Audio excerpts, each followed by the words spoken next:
bismillaah waa run in Wikipedia ay tahay mid kamid ah shabakadaha ugu caansan dunida ee wax laga daalacdo waana run in dad badan oo wax ka akhrista Wikipedia ay aaminsan yihiin wax kasta oo ku qoran shabakadaas in ay yihiin biyo kama dhibcaan gaar ahaan dadka ardada ah laakiin wali ma isweydiisay ilaa iyo intee ayay Wikipedia waxa ku qoran yihiin wax sax ah halkan waxaan kuugu hayaa 3 sababood oo aan loogu kalsoonaa karin ama lagu aamini karin waxa ku qoran Wikipedia gaar ahaan qaybteeda afka Ingiriisiga ku qoran ninkii aasaasay oo ka digay mid kamid ah aasaasayasha Wikipedia oo loo yaqaano Larry Sanger ayaa sheegay kadib markii uu ka tagay mashruucaasi in Wikipedia ay halis ku tahay cilmiga iyo waxbarashada labadaba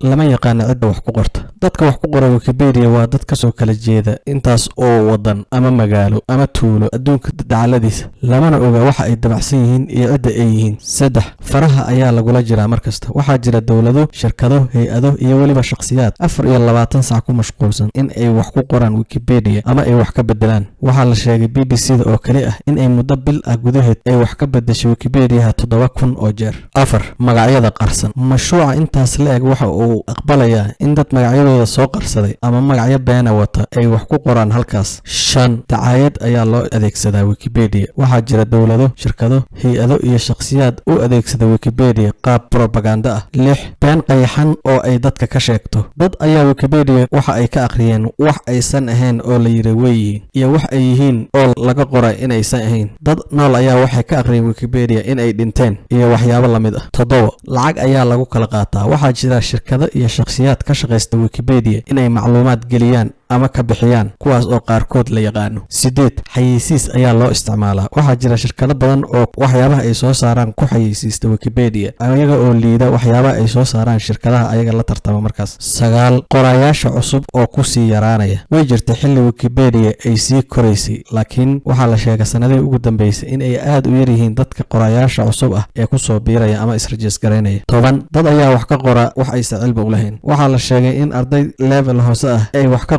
mararka qaar arrimo takhasus u baahan sida qaliimo iyo waxyaabo la mid ah 11 metelaad la'aan waxa la sheegay in dadka wax ku qora Wikipedia badankood ay ka soo jeedaan wadamada Yurub iyo Mareykanka sidaas darteedna wadamada kale ee adduunka wax metelaad ah kuma laha ama way ku yaryihiin sida wadamada qaaradaha Afrika iyo Asia 12 anshax xumada waxa jira sawirro la soo galsho Wikipedia oo aan munaasab ku ahayn cilmiga iyo waxbarashada tusaale waxa ku ah sawir la sheegay in uu yahay Nabi Muhammad alayhi salaatu wasalaam oo ka soo muuqday shabakadaas 13 cilmiga beenta ah ee ka buuxa halka waxa jira waxyaabo been ah ee ku qoran Wikipedia ee ka sheekeynaya waxyaabo hore u dhacay ama dagaalo hore u dhacay kuwaas oo taariikh ahaan hadii la baaro aan la helin laakiin halka isaga qoran muddo aysan jirin cid ogaata ama saxda 14 xigasho la'aan waxa ay ahayd qof kasta oo Wikipedia wax ku qoray inuu sheego halka uu ka soo xigtay laakiin dad badan oo Wikipedia wax ku qora ma sheegaan meesha ay ka soo xigteen hadal qaarkoodna waxa ay qoraan xigashooyin been ah 15 lama ogola in la saxo waxa qaldan awoodda wax saxitaanku waxa ay gacanta ugu jirtaa dhowr tifaftire oo reer galbeed ah kuwaas oo heer sare ka gaaray waxyaabaha ay ku soo kordhiyeen Wikipedia sidaas darteedna way adag tahay in qof ka baxsan oo saxo waxyaabaha qaldan 16 qof kasta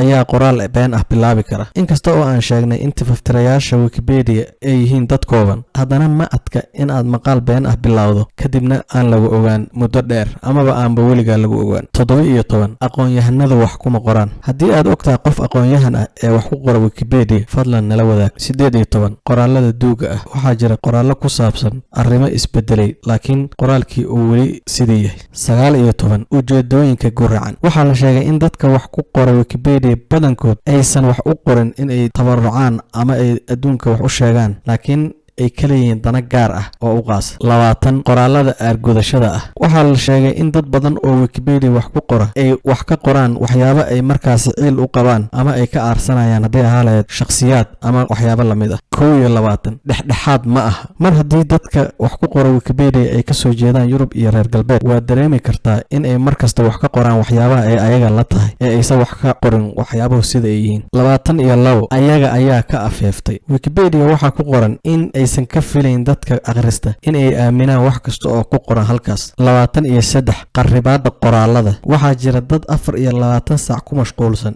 in ay qarribaan qoraalada ku qoran Wikipedia kuwaas oo ay waqti qaadato in dib loo saxo qaarkoodna aanba la sixin. Mana ogid xilliga aad akhrinayso maqaalka inuu yahay kii la qarribay iyo kii saxda ah. 24 dagaalka tifaftirka. Tifaftirayaasha yar ee Wikipedia ayaa qudhoodu kala qaybsan, ayaga ayaana isku qabsada mararka qaar waxa laga yeelayo qoraalada. Sidaas darteedna waxaad arkaysaa qoraal shalay la bedelay oo maanta haddana kuwa kale ay bedeleen, ayadoo dagaalkaas bedelaada ah oo soconayo weligiis. 25 qof mas'uulka ah ma jiro qof sheeganaya mas'uuliyadda dhibaatada ay geystaan qoraalada ku qoran Wikipedia. 26 run iyo been isku qasan. Waxaad markasta arkaysaa qoraal run u badan laakiin lagu dheehay xoogaa yar oo been ah. Sidaas darteedna halis ayay ku tahay dadka waxbarta. 27 waa qalad in xaqiiqda hal meel laga raadsho. Wax kasta oo ay noqoto cilmi, diini iyo mid kaleba waa qalad in xaqiiqda hal kitaab ama hal sheekh ama hal qoraa laga raadsho. 28 aamusinta fikirka aan caanka ahayn. Waxaa lagu yaqaanaa tifaftirayaasha Wikipedia inay aamusiyaan ra'yi kasta oo ka soo horjeeda fikradahooda aadka u cariiriga ah. 29 qoraalada caadifada ah. Inta badan waxaad arkaysaa qoraalada Wikipedia inay ku salaysan yihiin fikradda ah annaga iyo ayaga ee aysan ahayn wax laga soo baaraandegay.